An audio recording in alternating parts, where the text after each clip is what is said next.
Hola, soy Ignacio Torralba, el Tiet, y esto es Entender de Vinos. El vino, como una pieza de música o la observación de un cuadro, provoca una serie de reacciones en nuestro cerebro por parte de los sentidos, de todos los sentidos. Lo cual quiere decir que el vino es uno de los ingredientes de la experiencia. También hay que considerar el lugar, el momento, nuestro estado de ánimo, la compañía, etc. Un vino probado en un momento inoportuno, en un vaso de plástico, mientras alguien nos está requiriendo, en presencia de olores y ruidos molestos, es más que probable que provoque en nosotros una sensación negativa. El mismo vino, en el momento adecuado y en el ambiente propicio, sin nada que lo distorsione, en buena compañía y con buena predisposición, nos puede llegar a emocionar. La información previa que tengamos del vino, la botella, la etiqueta, etc., condicionan la valoración que haremos del vino.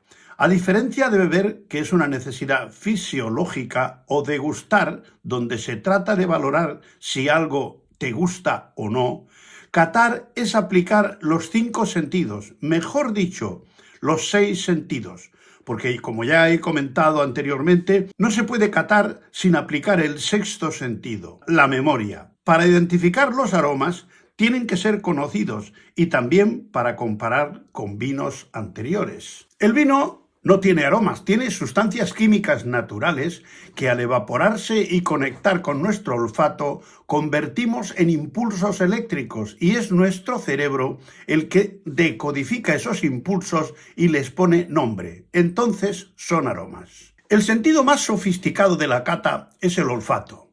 Pero el vino no está hecho para esnifar y por muy seductor que resulte el aroma de un vino, si no convence a su majestad el gusto, será descalificado. Pero no despreciemos al oído y al tacto, porque el sonido del descorche de una botella de espumoso, que no ha de ser una explosión, sino más bien como el gemido de una dama, y qué decir del burbujeo de la copa, no solo alegra la vista, sino también el oído, como el silencio oleoso de un Pedro Ximénez al deslizarse de la botella a la copa.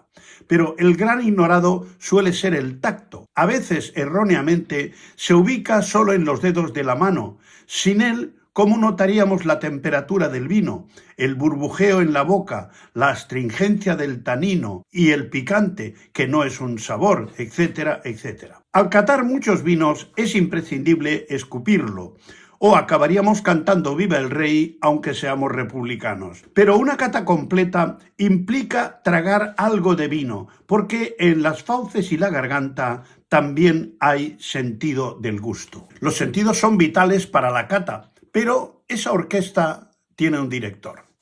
Todos los sentidos, sin excepción, envían al cerebro señales eléctricas que éste tiene que decodificar, integrar, descifrar e interpretar. Y cada cerebro tiene su manera de interpretar los inputs que recibe. Si le ponemos a un perro un recipiente con Romanée Conti, seguramente lo rechazará. Aunque es posible que en algún caso nos llevemos una sorpresa. Su cerebro interpreta esas señales eléctricas de manera diferente a la nuestra, y eso que su olfato es infinitamente más sensible que el nuestro. Averiguar cómo funciona nuestra mente en temas tan complejos como la evaluación de los vinos, que son, entre otras cosas, bienes que tienen un componente económico, es el tema de una nueva ciencia, la neuroeconomía. Para poner la mente a prueba existen los llamados experimentos ciegos. En este tipo de estudios, los participantes no conocen los parámetros del experimento.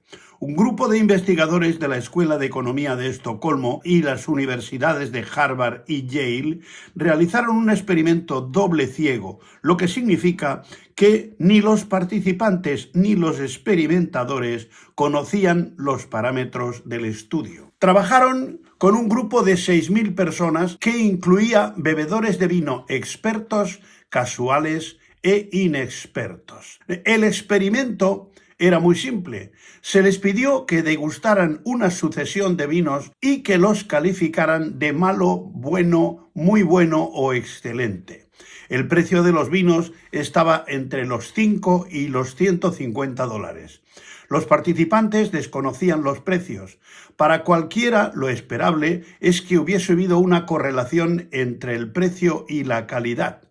El resultado fue sorprendente hasta cierto punto, porque sucedió justamente lo contrario. Es decir, a la mayoría le gustaron más los vinos baratos, excepto el caso de los bebedores expertos, donde hubo una correlación directa entre precio y calidad. Antonio Rangel es profesor de economía en el prestigioso Instituto de Tecnología de California, Caltech.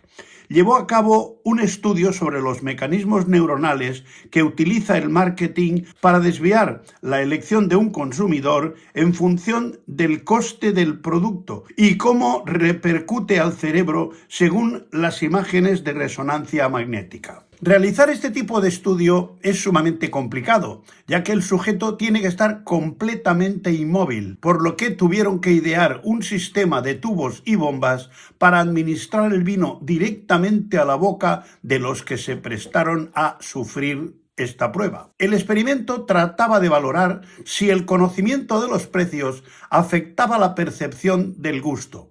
Utilizaron Cabernet Sauvignon de 3 viñedos diferentes, uno muy caro, uno de precio intermedio y 3 muy baratos.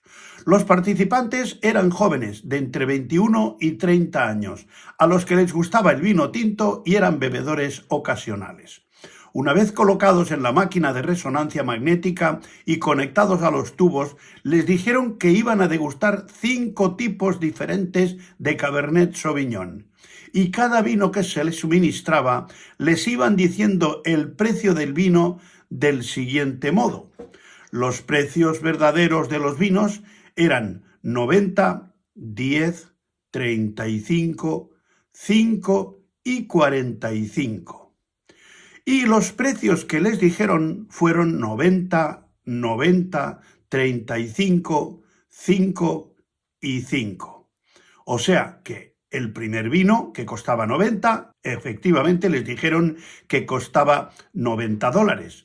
El segundo, que costaba $10, les dijeron que costaba 90. El tercero, de 35, les dijeron que costaba 35. El cuarto, de 5, les dijeron que costaba 5. Y el 5, de 45, les dijeron que costaba 5. O sea, una distribución de los precios cambiado aleatoriamente. El experimento confirmó que el precio que les dijeron fue un factor de peso en la decisión de vino preferido. A más precio, más sensación de placer producía. Pero la verdadera revelación fue la activación de una región del cerebro llamada corteza orbitofrontal. Todos activaban la misma zona cerebral para tomar decisiones sobre el vino cuando intervenía el precio. La corteza orbitofrontal es la joya de la corona del cerebro, la zona más evolucionada, y está justo detrás de la frente sobre las órbitas de los ojos. Ciertas áreas de esta zona se activan por el tacto placentero o doloroso y por el gusto y el olfato y por sentimientos relacionados con perder y ganar dinero. En esta zona se detectó más placer cuando se informó que un vino que era idéntico era el más caro. Al tratarse de individuos jóvenes y novatos, en la cata de vinos cabe preguntarse si un conocedor experto en vinos hubiese dado los mismos resultados. Los neuroeconomistas también demostraron que nuestra percepción del vino no solo es influenciada por el contenido de la botella, sino también por la forma y el color de la etiqueta. Los colores de las etiquetas son menos importantes que las formas o el dibujo impreso sobre ellas. Las etiquetas más exitosas son las de color marrón, amarillas, negras o verdes, y sus combinaciones con patrones rectangulares o hexagonales. Con informaciones como las de este estudio, los comerciantes están aprendiendo cada vez más cómo influir en nuestras decisiones de compra de vinos y elaborando formas y colores cada vez más sutiles de incitarnos a comprar sus productos. Otro estudio similar demostró que los consumidores tienden a preferir vinos de bodegas con nombres difíciles de pronunciar. La parte positiva de estos estudios es que si nos educamos y entrenamos de vinos, seremos capaces de elegir. Cada vez seremos menos manipulables. El recuerdo de una experiencia placentera tiene un rol central en la neuroeconomía. El cerebro podría computar una experiencia agradable de un modo mucho más sofisticado que las simples propiedades sensoriales de lo que se está consumiendo. Del mismo modo que tenemos más tendencia a volver a un restaurante donde se come bien y nos tratan muy amablemente que a otro donde se come muy bien y nos tratan de una forma más bien regular. Por todo ello, siempre he defendido la cata ciega, en la que está el catador, el vino y una hoja de papel donde escribir las sensaciones. La mayoría de la gente es capaz de decir, sin ser un crítico cinematográfico, si una película es buena o es un tostón, así como si un café es bueno o malo, pero ante un vino hay mucha gente que se arruga. Hubo un tiempo en el que los ingleses se erigieron en los expertos mundiales de vino, ellos que no lo producían y empezaron a calificarlos con estrellas, de 1 a 5.